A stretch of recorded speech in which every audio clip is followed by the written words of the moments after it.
எப்ப பாரு வீட்டுல உள்ள எல்லா வேலையும் நம்ம தான் செய்ய வேண்டியது இருக்கு. இந்த எரும மாடு நடுவாளி எங்கோ போய் ஊர் பொறுக்கிட்டு வர்றா. என்னதான் பண்றாளோ. குண்டு மல்லி 2 rupees. உன் கூந்தலேறி உதிர்ந்ததால் கோடி ரூபீஸ். மாமி என்ன பண்றீங்க? வாடி வா, எங்க போய் சுத்திட்டு வந்த? இந்த தெருநாய்க்கு உனக்கு வேற எந்த வித்தியாசமும் இல்ல. அது என்ன 4 கால் நடக்குது, நீ 2 கால் நடக்கிற. அது ஒண்ணு தாண்டி வித்தியாசம். மத்தபடி தெருநாய் மாதிரி எல்லார் வீட்லயும் போய் சுத்திட்டு எல்லார் வீட்டு சாப்பாடு சாப்பிட்டு வர்ற. அம்மா உனக்கு வாய் ரொம்ப அதிகமாயிருச்சு. இரு அப்பா வரட்டும், உன்னை போட்டு கொடுக்குறேன். அன்னைக்கு ஒரு நாள் ஷாப்பிங் பண்றதுக்கு போனீங்கல்ல, அப்ப அப்பாவோட பாக்கெட்ல இருந்து 500 ரூபாய் திருட்டிட்டு போனீங்கல்ல, அது எனக்கு வரட்டு அப்பா கிட்ட சொல்லி தரேன். அடி பாய் மவளே, பெத்த அம்மாவே இப்படி மாட்டி கொடுக்குறியே, உனக்கு கொஞ்சமாவது மனசாட்சி இருக்குதா? அந்த காசுல நான் மட்டுமா வாங்கி தின்னேன், உனக்கும் தானே வாங்கி கொடுத்தேன். அதனால நீ மாட்டி கொடுத்தா ஒன்றும் பிரச்சனை இல்ல, நான் சொல்லி சமாளிச்சுக்குவேன். ஐயோ அது ஆமா இல்ல, அதை வேற மறந்துட்டுமே. சரி சரி, நான் அப்படிலாம் சொல்ல மாட்டேன். சும்மா நான் டெஸ்ட் பண்ண, நீ சொன்ன என்ன சொல்லுவேன்னு. நீ டெஸ்ட் பண்ணாலும் சரி ட்விஸ்ட் பண்ணாலும் சரி ஒழுங்கா வந்து உட்காரு. ஆமா எக்கா, இன்னைக்கு என்ன குழம்பு? ஐயோ சாரிமா. அடி பாய் மவளே, வீடு வீடா போய் குழம்பு கேட்ட பழக்க தோசத்துல பெத்த அம்மாவே அக்கான்னு கூப்பிடறது நீ ஒருத்தி தாண்டி. சரிமா அதெல்லாம் விடு. இன்னைக்கு என்ன குழம்பு வச்ச? இன்னைக்கு பருப்பு கடைஞ்சு ரசம் வச்சேன். அச்சே நிறுத்துமா.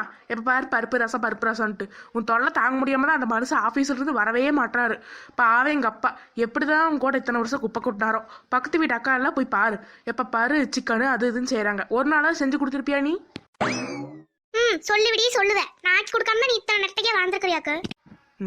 நீ ஆக்கி கொடுத்து மட்டுமா வளர்த்த? பல வீட்டு சோறாளெல்லாம் வளர்ந்த. அது மட்டும் இல்லாம நீதான் ஒரு வேளை சோறு இங்கேயும் ஒரு வேளை சோறு அங்கேயும் மாத்தி மாத்தி தின்னுட்டு இருக்கிறிய. அப்புறம் என்ன கவலை உனக்கு? பேசாம உட்காந்துரு. சரி நெடுவாளி. ஏமா சொல்லு. இல்ல உங்ககிட்ட ஒரு முக்கியமான விஷயம் சொல்லணும். என்னம்மா சொல்லு. இல்ல நீ என் தங்க பிள்ளைல, என் செல்ல பிள்ளைல. இல்லம்மா இல்ல. ஏமா தங்க விக்கிற விலைக்கு தங்க பிள்ளையா? ஐயோ இவ வேற மொக்க ஜோக்க போடாதடிமா. வீடியோ பார்க்க மாட்டாங்க, அப்புறம் ஆஃப் பண்ணிட்டு எல்லாரும் அன்சப்ஸ்கிரைப் பண்ணிட்டு போயிருவாங்க. இப்பவே அன்சப்ஸ்கிரைப் பண்ணிடுவாங்க போலதான் தெரியுதுமா. ஆமா, ஆடிக்கு ஒரு வாட்டியும் அம்மாவாசைக்கு ஒரு வாட்டியும் வீடியோ போட்டா அன்சப்ஸ்கிரைப் பண்ணாம கொஞ்சம் வாங்கலாக்கும். அடையம்மா நீ வேற. அதெல்லாம் நான் கடைசியில சொல்றேன். சரி என்னமோ விஷயம் சொல்லணும்னு சொல்லு. இல்ல நெடுவாளி, அந்த நீலாம்பரி அக்கா வந்தாங்க. யாரு? அந்த குள்ள கத்திரிக்காவா? பெரியவங்க அப்பெல்லாம் சொல்லாதடி. ஏம்மா பெரியவங்களதான் அப்படி சொல்லக்கூடாது. இந்த மாதிரி குள்ள கத்திரிக்காவை சொல்லலாம்ல. ஐயோ ஏன்டி நீ வேற விஷயத்த சொல்ல விடுடி. சரி சொல்லுமா. குள்ள கத்திரிக்கா வந்தாங்க. சீச்சி நீலாம்பரி அக்கா வந்தாங்க.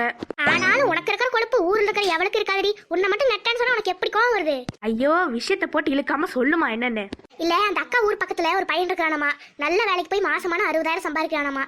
அதான் நம்ம நெடுவாளிக்கு பேசலாமான்னு கேட்டாங்க. ஏமா நான் என்ன எனக்கு இப்ப கல்யாணம் வேணும்னு உங்ககிட்ட கேட்டேனா? இல்லடி, உனக்கு 20 வயசுக்கு மேல ஆயிடுச்சு. இனிமேல வீட்லயே வச்சுட்டு இருந்தா என்னதான் பண்றது?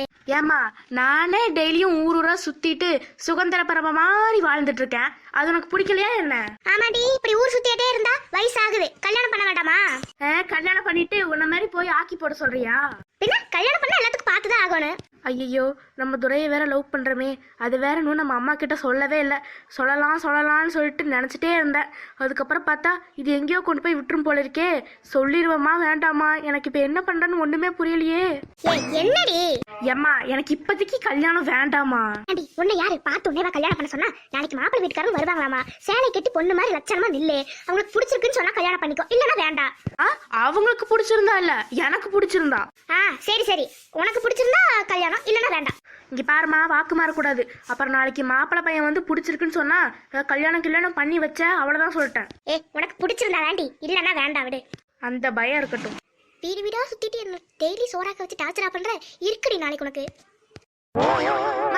மைண்ட் வாய்ஸ் நினைச்சு சத்தமா பேசுற, கொஞ்சம் சவுண்ட் கம்மி பண்ணிக்கோ. நான் என்னடி பேச போறேன்? நானும் ஒண்ணும் பேசலையே. நம்பிட்டேன்.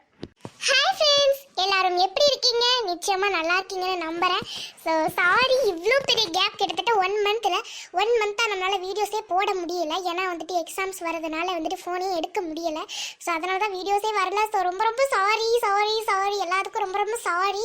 ஸோ வந்துட்டு என்னை நம்பி நீங்கள் இருக்கீங்க, ஆனால் வீடியோஸ் போடுறதுக்கு முடியலை. ஸோ இனிமேல் வந்து நம்ம சேனலில் வீடியோஸ் கண்டிப்பாக வரும். ஸோ அதை மறக்காமல் பாருங்கள். இன்னும் 2 எக்ஸாம்ஸ் இருக்குது. ஸோ விட்டாது நான் வந்துட்டு எப்படியாவது வீடியோஸ் போட ட்ரை பண்ண, ஒரு நாள் விட்டு ஒரு நாளாவது வீடியோஸ் போட ட்ரை பண்ணுறேன். ஸோ அதெல்லாம் மிஸ் பண்ணாமல் பாருங்கள். அண்ட் இத்தனை நாள் நான் கேப் விட்டதுக்கு வந்து ரொம்ப ரொம்ப சாரி. ஸோ இனிமேல் வந்துட்டு நம்மளோட சேனலில் கண்டினியூஸாக வீடியோஸ் வரும். அது மட்டும் இல்லாமல் இந்த வீடியோட நெக்ஸ்ட் பார்ட்டும் வர இருக்குது. எல்லாரும் வெயிட் பண்ணி இது எப்படி இருக்குன்னு பார்த்துட்டு கமெண்ட் செக்ஷனில் சொல்லுங்கள். Bye friends. இந்த வீடியோ உங்களுக்கு பிடிச்சிருந்தா லைக் பண்ணுங்கள், அண்ட் உங்கள் ஃப்ரெண்ட்ஸ் அண்ட் ஃபேமிலிக்கு ஷேர் பண்ணுங்கள். அண்ட் இந்த வீடியோ எப்படி இருக்குன்னு சொல்லிட்டு கமெண்ட்டில் சொல்ல மறந்துடாதீங்க. மற்றொரு புதிய வீடியோவோடு உங்களை வந்து சந்திக்கிறேன். அதுவரை உங்களிடமிருந்து விடைபெறும் நான் உங்கள் சுபாஷினி. Bye friends.